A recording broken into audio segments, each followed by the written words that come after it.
तुम्हें श्राप देती हूँ कि जिस प्रकार तुमने मेरे कुल का अंत किया है, उसी प्रकार तुम्हारे कुल का अंत भी होगा। तुम्हारा कुल भी ऐसे ही आपस में लड़कर नष्ट हो जाएगा।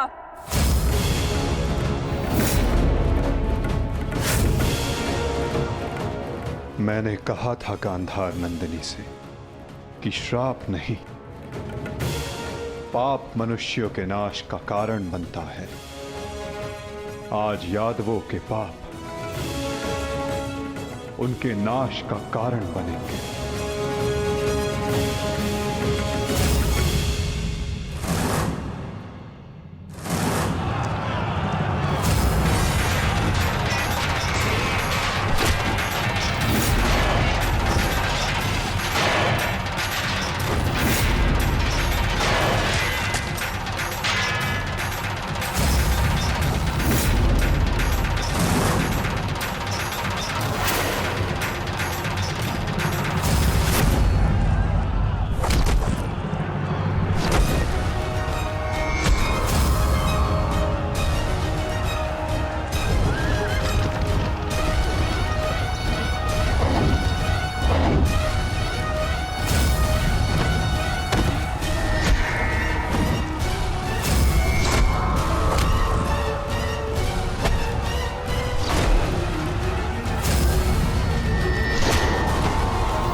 ये हमसे क्या हो गया कान्हा? हमने अपने ही कुल का नाश कर दिया। नहीं दाऊ, मनुष्य का विनाश उसके पाप कर्मों से होता है। यही नियति है और यादवों ने अपनी नियति स्वयं चुनी। जब जब मनुष्य अपने भीतर मद, दांभ और क्रोध को जगाएगा, तब तब वो ऐसे ही भूमि पर सो जाएगा।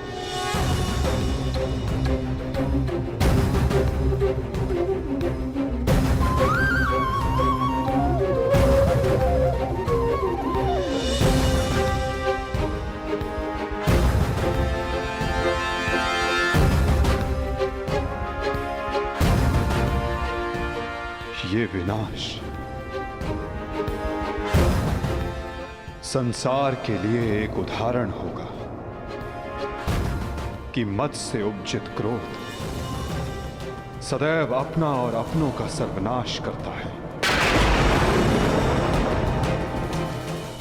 दाऊ, माता गांधारी का श्राप और यादवों के पाप ने दोनों ने मिलकर सब समाप्त कर दिया। दाऊ, किंतु इन सब का अर्थ क्या है कान्हा?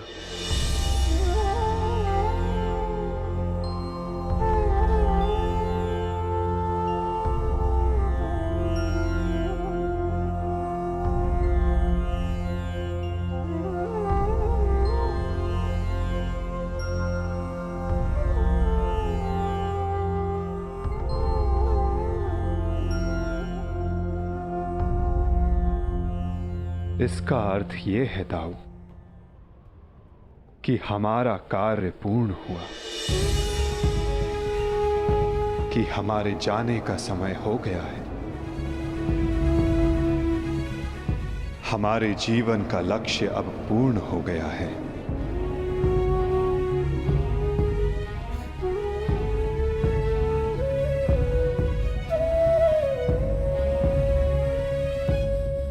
जब अंत आ रहा है तो प्रारंभ से हो। प्रारंभ से ही मैं श्री हरि का सेवक रहा हूं, तो अंत भी उनके चरणों में ही हो।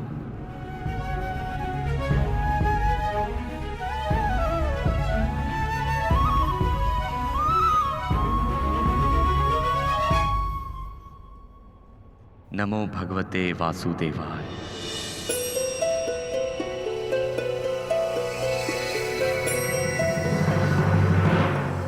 जब अंत आ रहा है तो प्रारंभ से हो।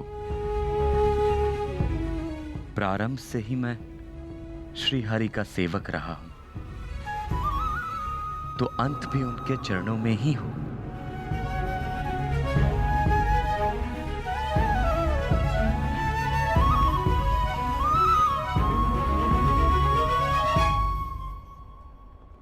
नमो भगवते वासुदेवाय।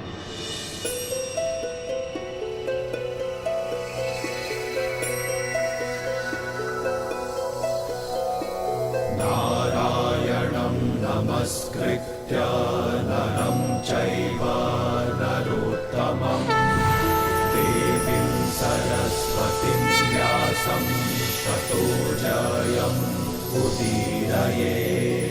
नारायणं नमस्कृत्य नरं चैव नरोत्तमं देवीं सरस्वतीं व्यासं ततो जयम् उदीरये। नारायणं नमस्कृत्य नरं चैव नरोत्तमं देवीं सरस्वतीं व्यासं ततो जयम् उदीरये।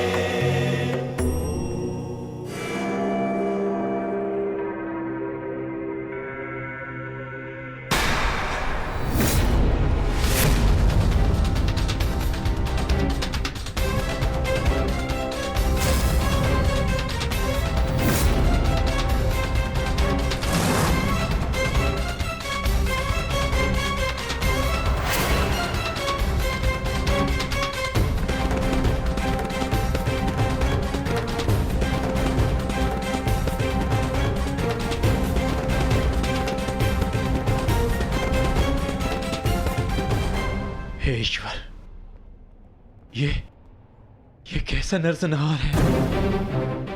कहीं माधव इसी अंत की बात तो नहीं कर रहे थे? परंतु माधव है कहां? माधव कहां हैं आप?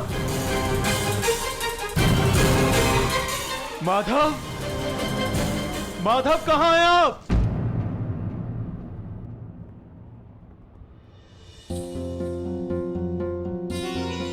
ये तो माधव के चरण चिन्ह है।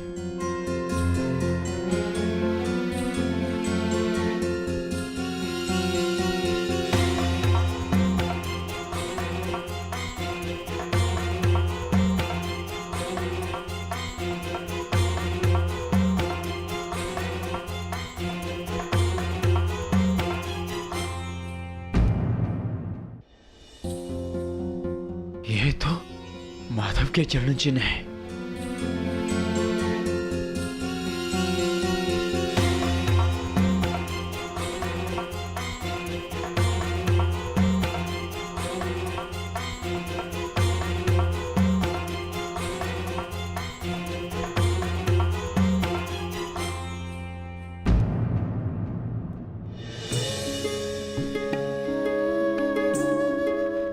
माधव,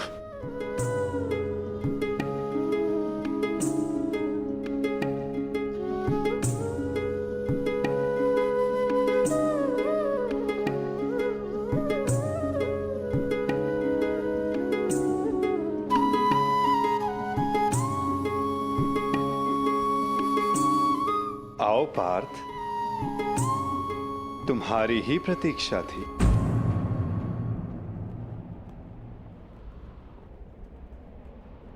तुम्हें आना ही था, क्योंकि मेरे जाने का समय हो गया है।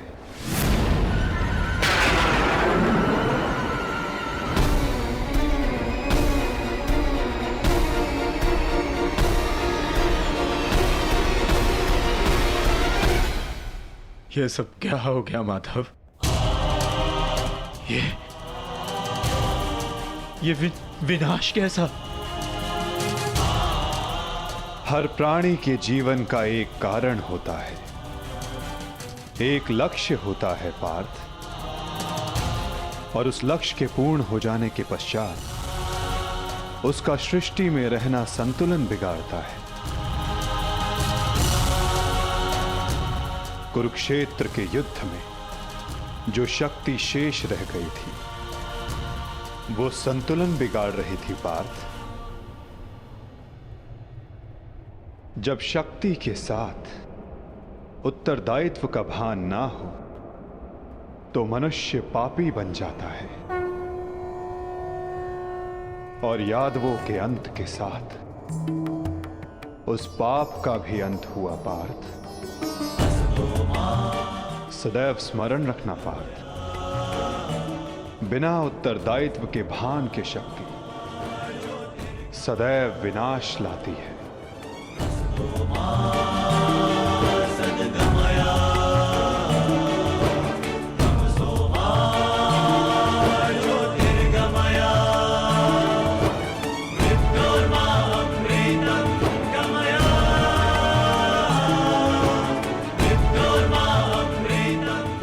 मेरे लिए क्या आदेश है माधव?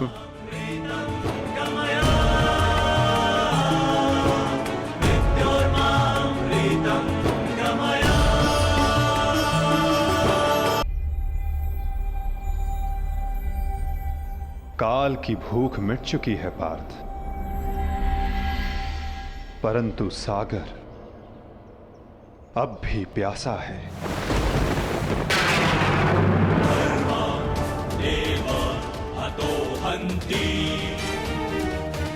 तुम शीघ्रता करो पार्थ, द्वारका की सभी स्त्रियों को और बालकों को अपने साथ हस्तिनापुर लेकर लौट जाओ।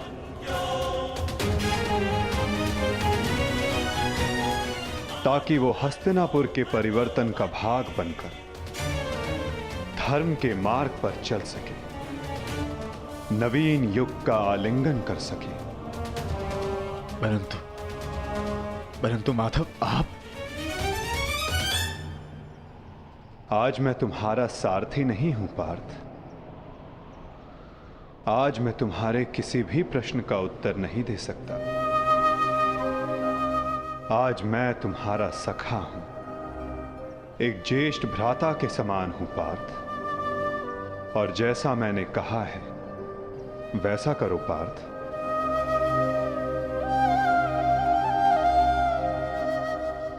अभी किसी और से मिलने का समय है।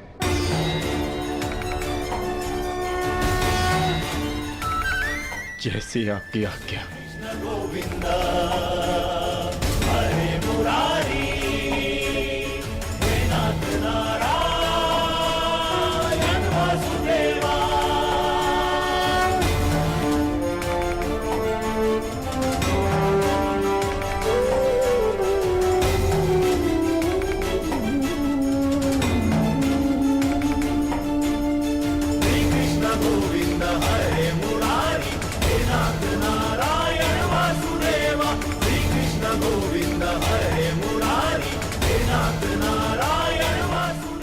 ये बात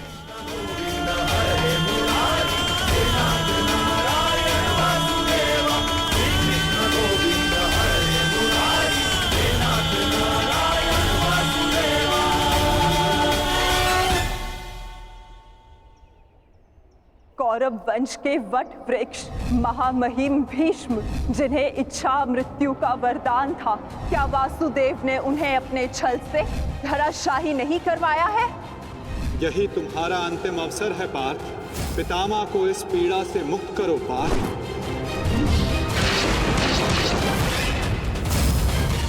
वासुदेव ने द्रोण पुत्र अश्वत्थामा की मृत्यु का छल रचकर आचार्य द्रोण का वध नहीं करवाया है? क्या मेरे पुत्र दुर्योधन की रक्षा कर रहे उसके मित्र कर्ण को छल से नहीं मरवाया है वासुदेव ने? अंगराज को युद्ध का आवाहन दो पार्थ। यदि अंगराज के हाथों में विजय धनुष आ गया तो तुम कुछ नहीं कर पाओगे पार्थ। बाण संधान करो पार्थ। पुत्र दुर्योधन पर युद्ध के नियमों के विरुद्ध जाकर प्रहार किया गया, क्या वो वासुदेव का छल नहीं था?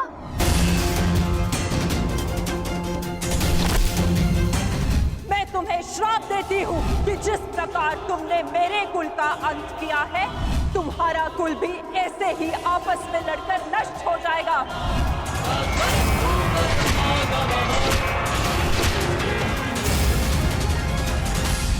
एक बहुत ही बुद्धिमान ज्ञानी पुरुष ने मुझसे कहा था कि मनुष्य अपने प्रत्येक चयन का परिणाम स्वयं भुगतता है।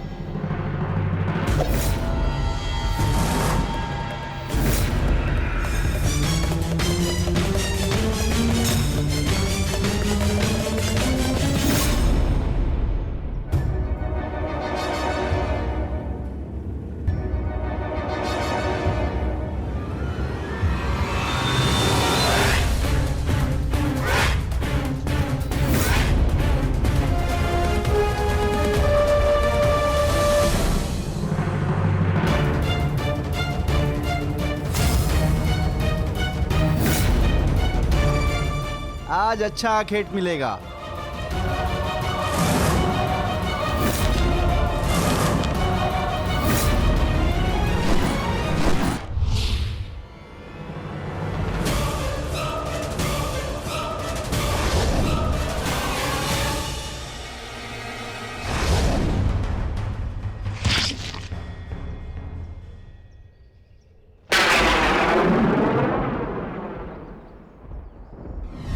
ये बाण मेरा चरण भेद नहीं पाया, परंतु अब से मेरे शरीर का ये भाग सबसे दुर्बल होगा और अब कोई भी बाण मेरे इस स्मरण स्थल को भेद पाएगा और यही मेरे इस देह को त्यागने का कारण बनेगा।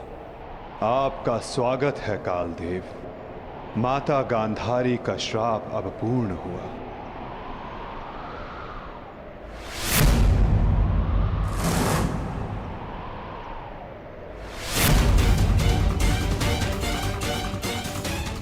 श्री कृष्ण, ये कैसा अनर्थ हो गया मुझसे? प्रभु, प्रभु मुझे माफ कर दो प्रभु, मुझसे बहुत बड़ी भूल हो गई। मुझे लगा कि यहाँ कोई हिरण है, परंतु। तुम विलाप ना करो व्याध, तुमने कुछ भी अनुचित नहीं किया। जो कुछ भी होता है सब में मैं स्वयं सम्मिलित होता हूं। कर्म के चक्र को कोई नहीं टाल सकता।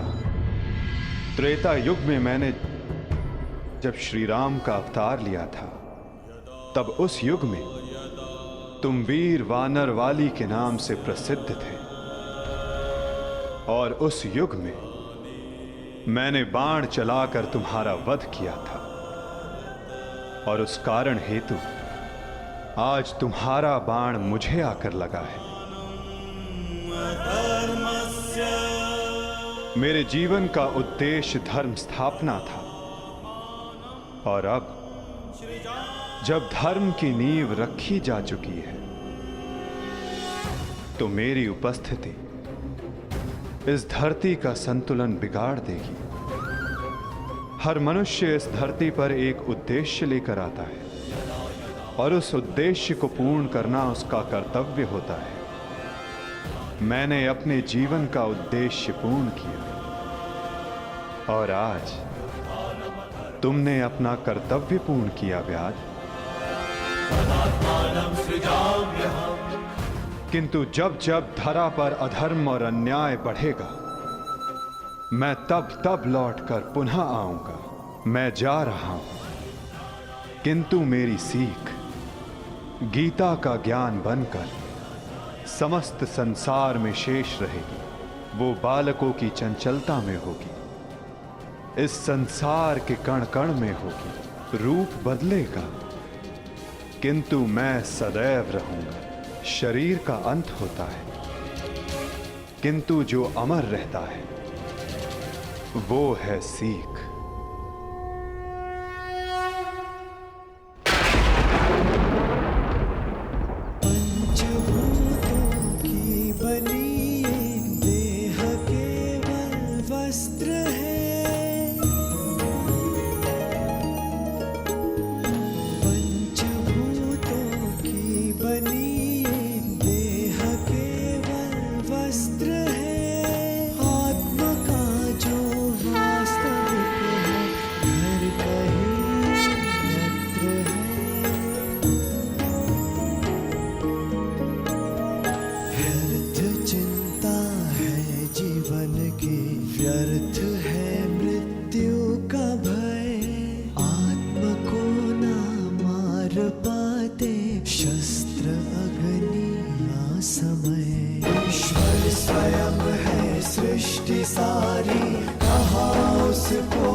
काकाश्री, हम पिताश्री वासुदेव को छोड़कर नहीं जा सकते।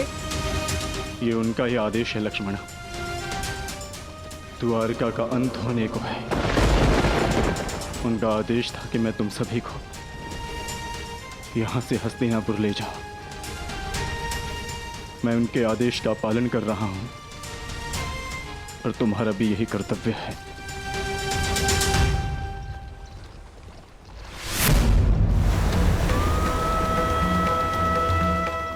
भगवान,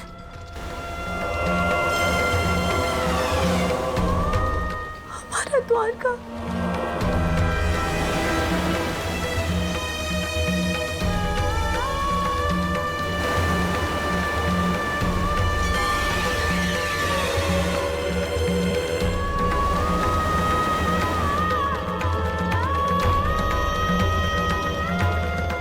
माधव का संदेश था लक्ष्मणा कि लक्ष्य पूर्ण हो जाने के पश्चात समापन आवश्यक है, अन्यथा संतुलन बिगड़ता है। सृष्टि अपना संतुलन बना रही है लक्ष्मणा।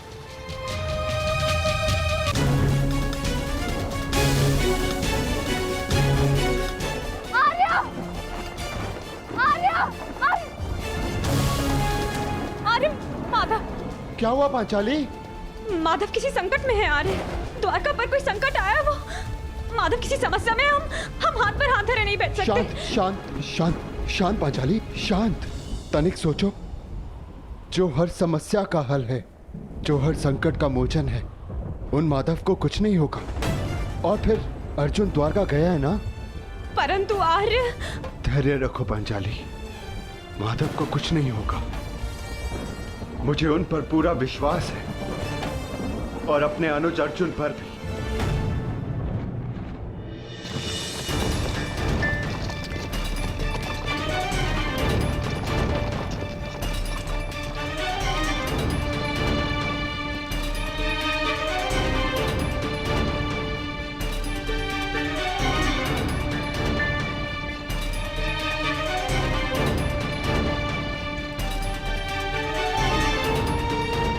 सारथी, रथ रोको।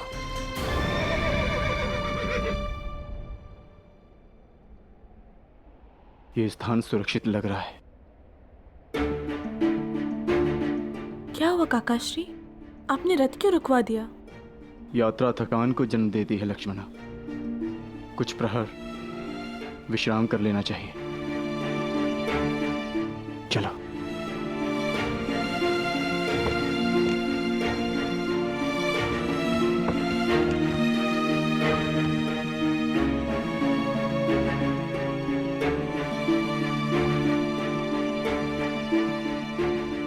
आज मैं तुम्हारा सारथी नहीं हूं पार्थ, आज मैं तुम्हारा सखा हूं। एक ज्येष्ठ भ्राता के समान हूं पार्थ, और जैसा मैंने कहा है वैसा करो पार्थ।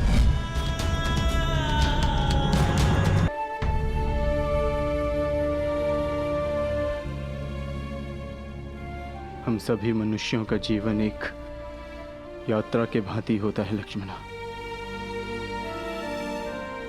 जिसे हमें पूर्ण करना होता है। जहां से एक मनुष्य की यात्रा समाप्त होती है, वहीं से एक दूसरी यात्रा का आरंभ होता है। और यही जीवन है। परंतु हमारी यात्रा अभी शेष है लक्ष्मणा। तुम थक गई होंगी, जाओ विश्राम कर लो। जैसी आपकी आज्ञा हो।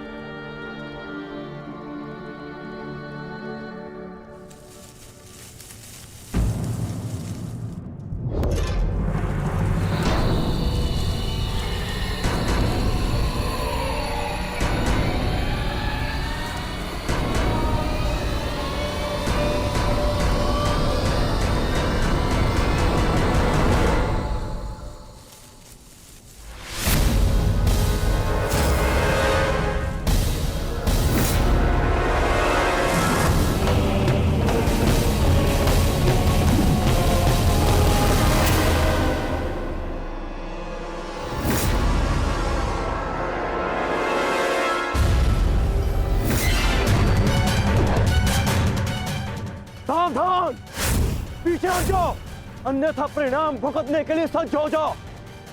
उत्तर दो इसे।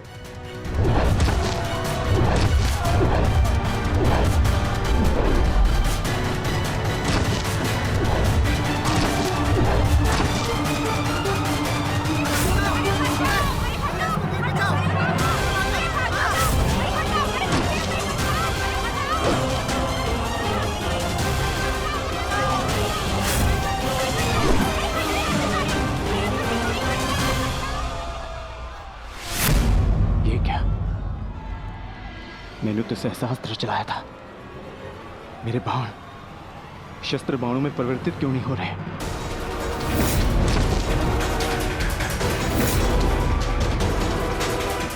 मेरा लक्ष्य कैसे चूक सकता है?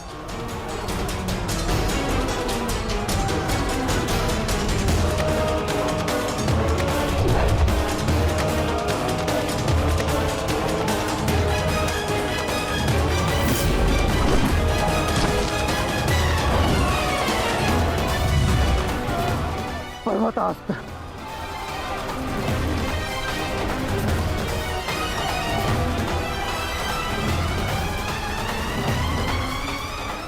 ये सब क्या हो रहा है? बाण प्रकट क्यों नहीं हो रहे?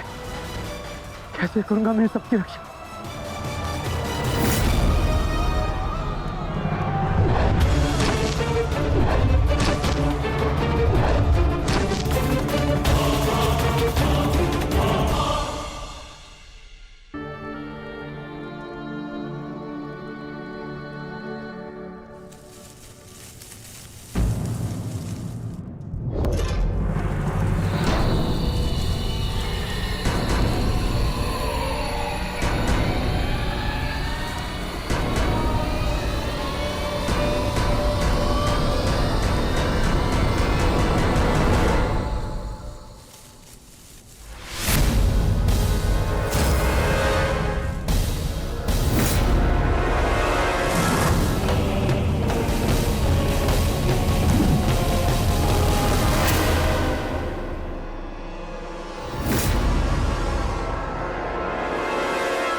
सावधान! पीछे हट जाओ, अन्यथा परिणाम भुगतने के लिए सज्ज हो जाओ। उत्तर दो इसे।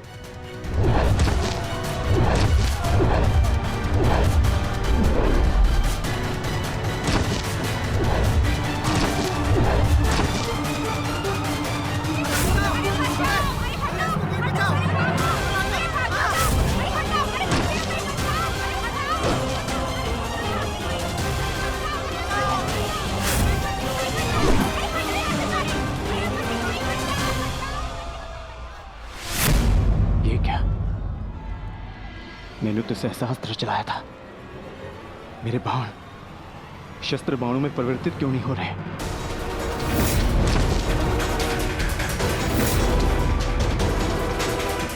मेरा लक्ष्य कैसे चूक सकता है?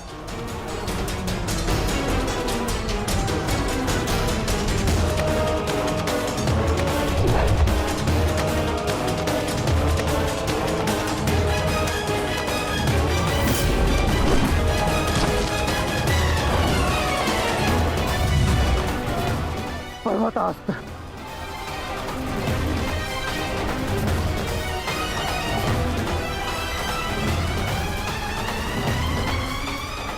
ये सब क्या हो रहा है? बाण प्रकट क्यों नहीं हो रहे? कैसे करूंगा मैं सबकी रक्षा?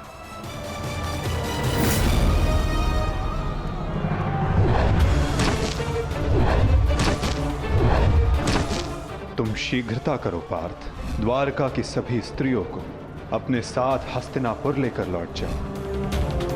किंतु माधव, मैं आपके आदेश का पालन कैसे करूं?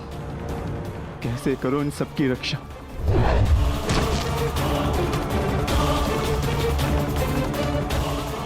लक्ष्मण,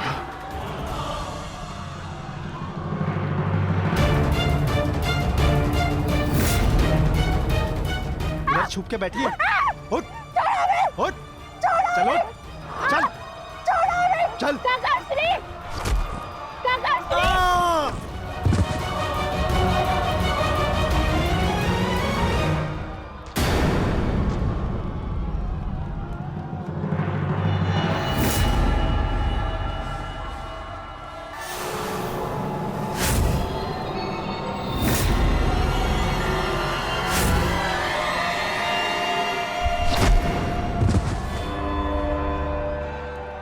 वो दिन समाप्त हुए अर्जुन, जब सारा संसार तुम्हारे गांडीव से कांपता था। अब नवयुग आरंभ हो चुका है।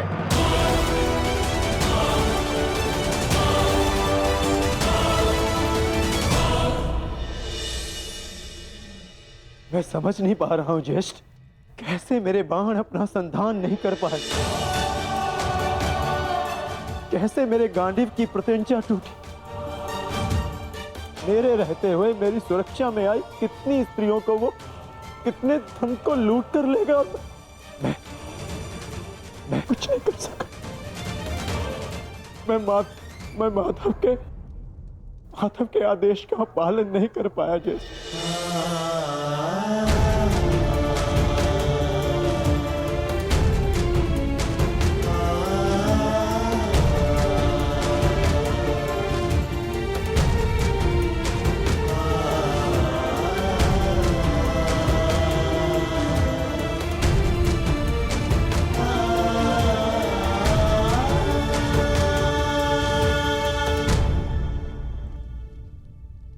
नाश हो गया,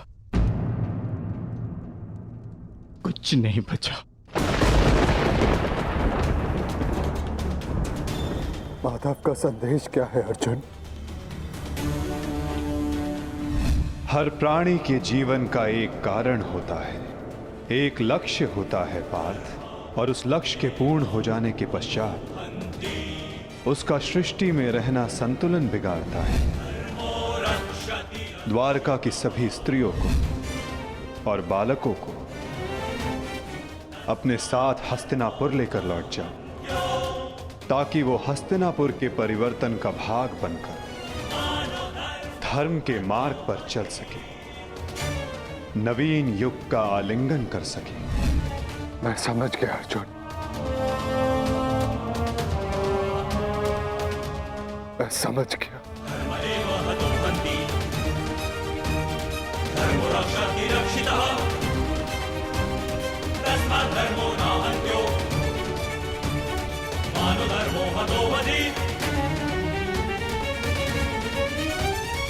परिवर्तन का समय आ गया है। नई पत्तियों को आने के लिए पुरानी पत्तियों का झड़ना आवश्यक है।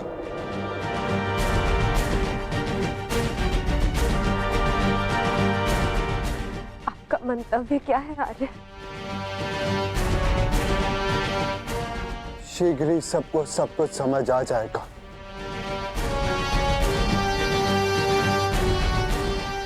हस्तिनापुर की राजसभा का आह्वान किया जाए, परीक्षित और वृषकेतु को अवश्य बुलाया जाए।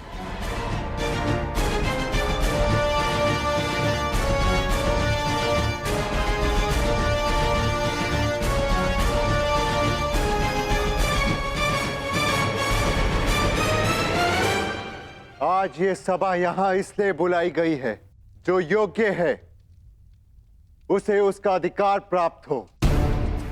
हम सब यहां अपनी नई पीढ़ी का स्वागत करने के लिए एकत्रित हुए हैं। वृषकेतु,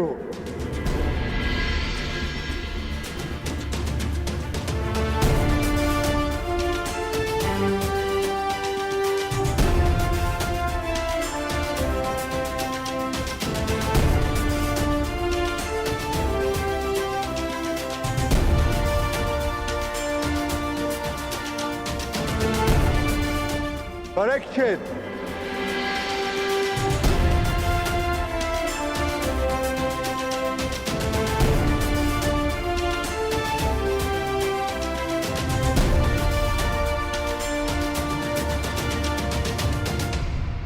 मैं सम्राट युधिष्ठिर आप सभी के समक्ष परीक्षित को हस्तिनापुर का राजा घोषित करता हूं। महाराज परीक्षित की, महाराज परीक्षित की, महाराज परीक्षित की, महाराज परीक्षित की।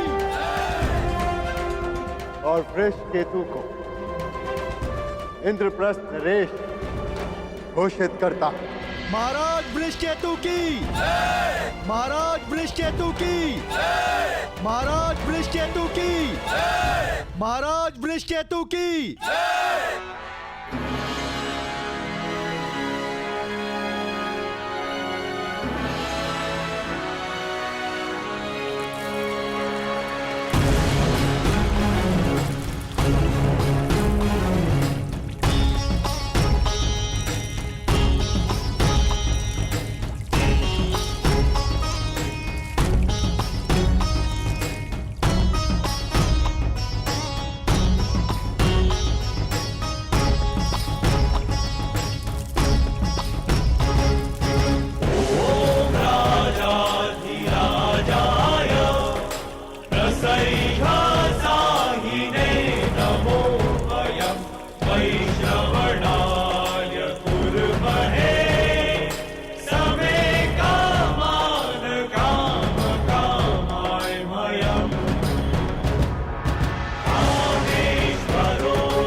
महाराज परीक्षित की, महाराज वृषकेतु की, महाराज परीक्षित की, महाराज वृषकेतु की।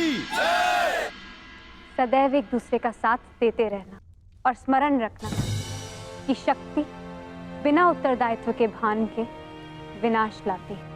सदैव अपना उत्तरदायित्व स्मरण रखना।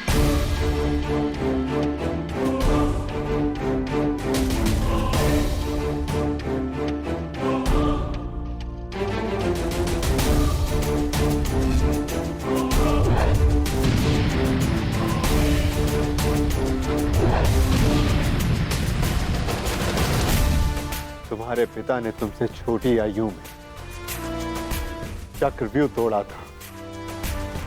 ध्यान रहे, काम, क्रोध, मद, मोह और आसक्ति के चक्र में मत पड़ना पुत्र। हमें तुमसे अनेकों आशाएं हैं।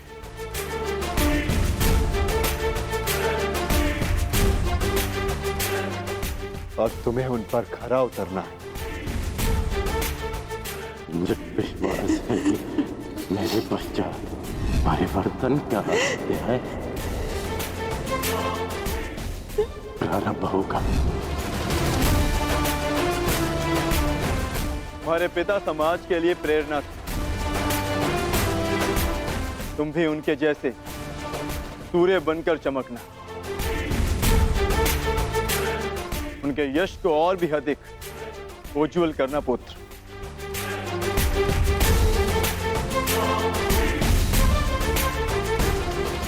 और स्मरण रखना पुत्र, मनुष्य का कर्म उसके चुनाव, उसकी नियति का निर्धारण करता है। सदा शुभ कार्य करना। महाराज वृषकेतु की, महाराज परीक्षित की, महाराज वृषकेतु की, महाराज परीक्षित की, महाराज वृषकेतु की, महाराज परीक्षित की, महाराज वृषकेतु की, महाराज परीक्षित की। शौचमिन्द्रिय निग्रह निर्विद्या सत्यं क्रोधो दशकं धर्मलक्षणम्।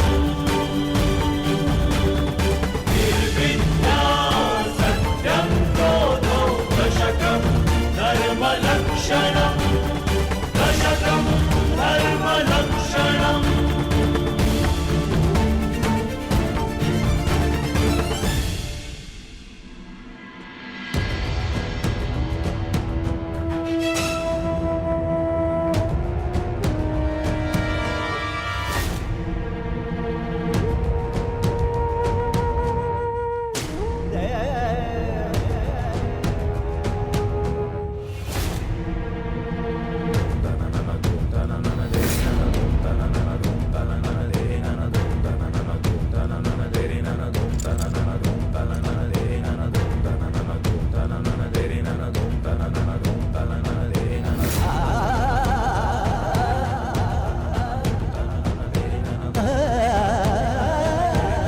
ज्येष्ठ भीतर कर क्या रहे?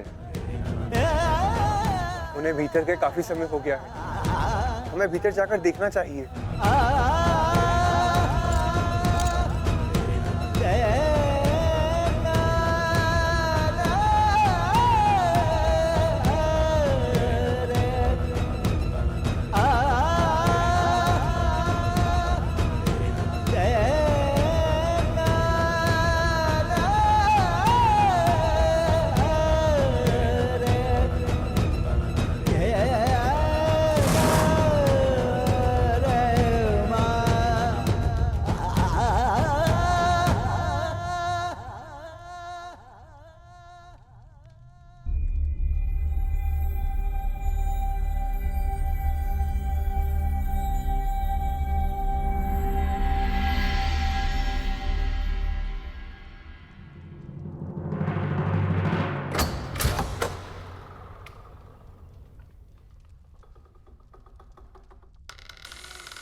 ज्येष्ठ, आप इन वस्त्रों में? माधव का संदेश सुनकर भी नहीं समझे अर्जुन। एक समय के पश्चात जब मनुष्य के जीवन का लक्ष्य पूर्ण हो जाता है तो उसकी उपस्थिति सृष्टि का संतुलन बिगाड़ देती है। इसीलिए मैंने यह निर्णय लिया है कि मैं महाप्रस्थान करूंगा।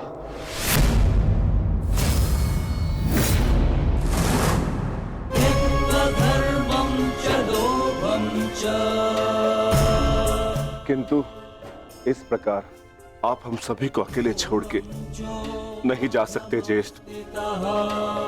यदि आप महाप्रस्थान का निर्णय ले ही चुके हैं तो हम सब आपके साथ चलेंगे।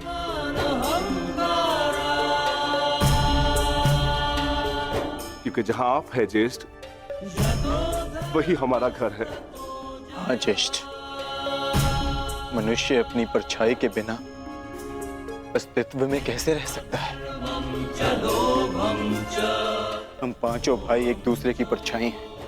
हम ना एक दूसरे के बिना रहेंगे और ना ही जिएंगे।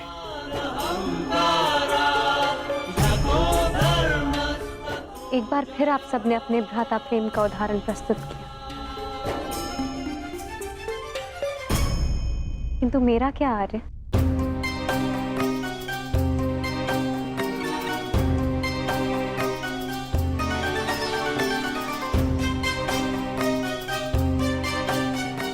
पांचाली, मैं जहां जा रहा हूं वह मार्ग बहुत कठिन है और तुम सब उस मार्ग पर नहीं जा पाओगी।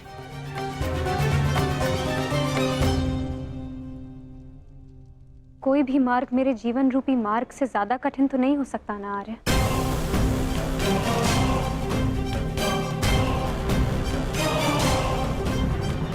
राज्यसभा में हुए वस्त्र हरण के संताप को मैं सह गई, ये सोचकर कि मेरे पांचों पति मेरे साथ हैं, मेरा प्रतिकार लेंगे। सोचकर कि मेरे पांचों पति मेरे साथ हैं, मेरा प्रतिकार लेंगे।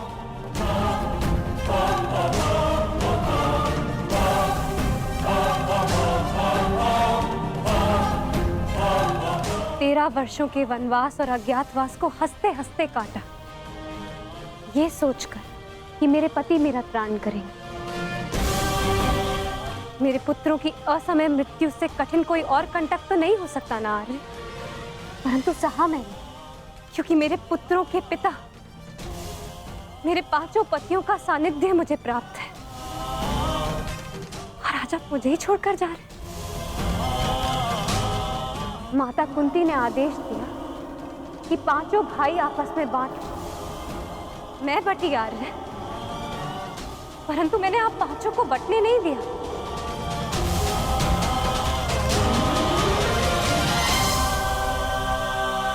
अब चाहे मार्ग के कांटे हो या पत्थरों की ठोकरें, हम सबका प्रारब्ध साथ है।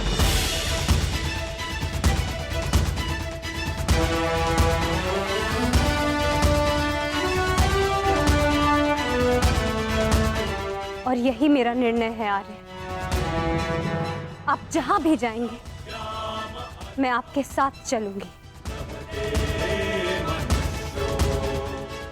और मुझसे मेरा यह अधिकार कोई नहीं छीन सकता, स्वयं आप भी नहीं।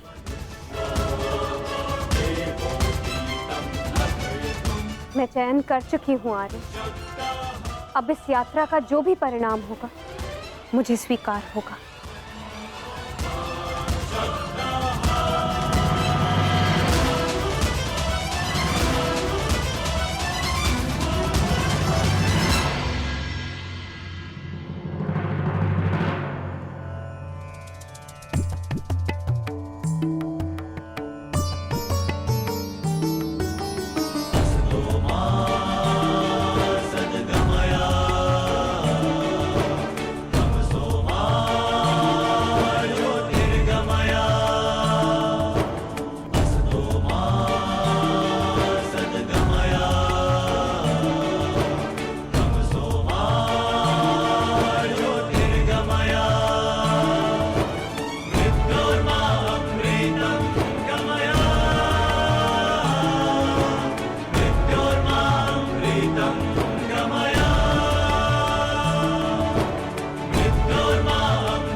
मैंने कौरवों और तुम में कभी भी पक्षपात नहीं किया।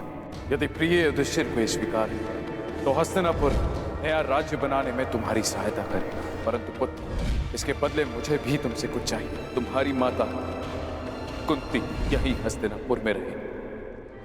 आज तक के इतिहास की सबसे बड़ी, सबसे रोमांचक, मनोरंजक द्यूत क्रीड़ा हम सबके जीवन का सबसे बड़ा खेल होगा।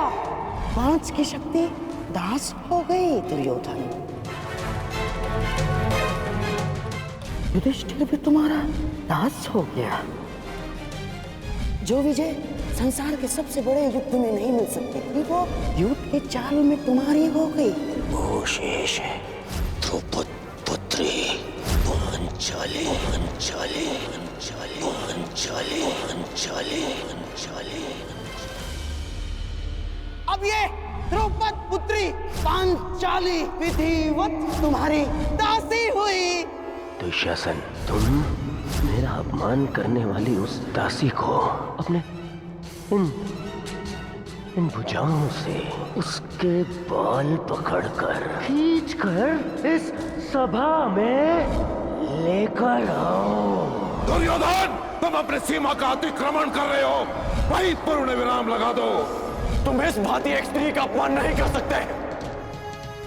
सावधान दुर्योधन, आप अपनी प्रतिज्ञा की सीमा में बंधे हैं पितामह। आप अपने वचन से बंधे हैं आचार्य। और तुम कर्ण, मेरी मित्रता के बंधन में बंधे हो कर्ण। लीजिए ज्येष्ठ, आपका आदेश ना मानने वाली दासी। आओ दासी द्रौपदी, आकर मेरी टंगा में बैठो। आओ। वस्त्र हरण करो इस दासी का।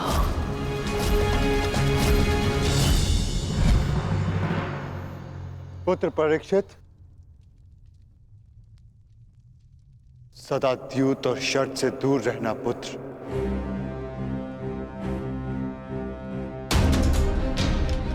क्योंकि ये मनुष्य को काल के गर्त में पहुंचा देता है।